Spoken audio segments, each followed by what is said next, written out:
السلام علیکم. فاطمه ګل به هر یو پښتون ډېره ښه پیژني ځکه چې زموږ پښتانه په ډمو باندې ډېر زیات مړه دي، ډېر پې مین دي. دوبۍ ته یې بوځي شوګانو له، ولې چې ارامې روپۍ ګټلي او هلته یې په دې ډمو باندې بیا شیندي. کمې روپۍ چې حلالي هېڅ چېرې به هم څوک په ډمه باندې نه شیندي ځکه چې هغه خلک ډېر زیات په احتیاط باندې لګوي.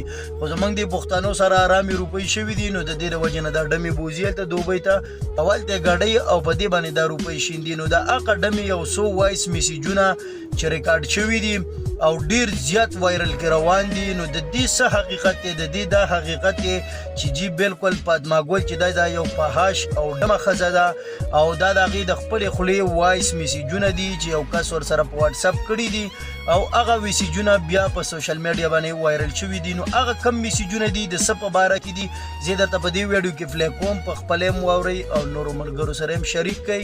د دې حقیقت صرف د دې لپاره دا وایرل کومه، په دې باندې مې دې لپاره صرف ویډیو جوړه کړله چې داسې فحاش خلک مکمل د دې معاشرې نه ختم شي، چې زموږ دا معاشره په امن شي او زما خپل ګورمنټ چې څومره ادارې دي دې ټول ته زموږ خصوصي خواست دی چې داسې بې غیرته خلک ونیسي او جیل یې ځای کړي. ویډیو وایس په خپله واورئ او نورو ملګرو سره خامخا شیر کړئ. کنه نو داسې کار وکړه چې تا مخکې له 100 روپۍ اخیستو، دا 1.5 لاک بیخي ډېرې دي او دا کس مې ملګری دی، اشنا دی که نه، نو ګزاره وکړه په تمه ناست دی، بیا ما ته واپس ووایه زر. صحیح ده؟ شابه که نه جواب راغی، هغه کس بار بار رینګونه کوي او ستا پته نه لګي، بیخي ژوندی ژاړې غیب شو. تا ته خو پته زما خو یو نوم دی، اوس پوه شوې که نه؟ ما خو ډرامې هم ډېرې کړې، فلمونه مې هم ډېر جوړ کړي دي، شوګانې مې هم کړي دي. اوس خو زما یو نوم دی، نو زه اوس فنکار یم په دې وجه چې ما خو ټوله دنیا پېژني. اوس ښه میډیا ته راغلی یم که نه، نو ټوله دنیا مې پېژني. ها نو اوس دا خبره شوه چې اکټره شو نه څه چلو شو، مخکې چې اکټره نه وي نو ستا او زما به مخکې نه لینډین سټارټ و.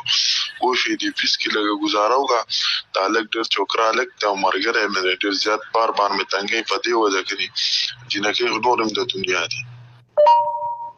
اوس اکټره شو نو موږ له هم په ګنټه کې جواب نه راکوي او دا هلک ډېر ښایسته هلک دی، چوکره هلک دی او خوړلو ته جوړ دی، دا به کار به دې ښه وکړي. دی ما ته لږ تصویر راولېږه دی،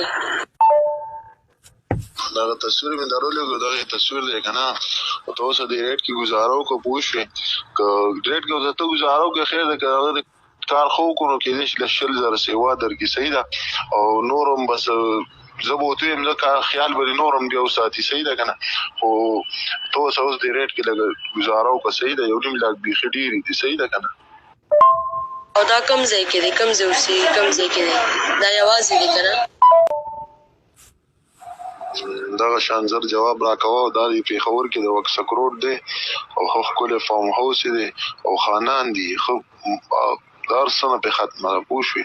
خو بس که ملګري نیم ورسره وي نو د هغې به بېل چارجر درکېدله او بس نور خو دا یوازې اکثر یوازې خو داسې ملګري ورسره راشي نو بس بیا د هغې بېل پیس والي. صحیح ده؟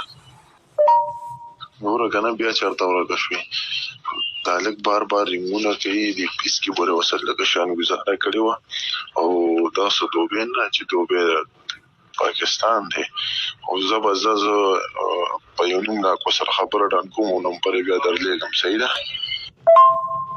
او که نه غواړې 1.5 لاک روپیو نه 1 روپۍ به زه کمه نه اخلم. ښه اول انډواس کې به پیسې راکوي، بیا بعد کې به زه ځم. صحیح ده که نه؟ 1.5 لاک نه 1 روپۍ هم کمه زه نه اخلم. ښه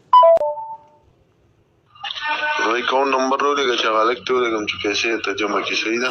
او نن 11 بجو ورځ دی او له چې ځان نه سورې ګوري، ته اکثر بیا ډرامې کوي او ډرامې به نه کوي او دا سویم کس دی. ښه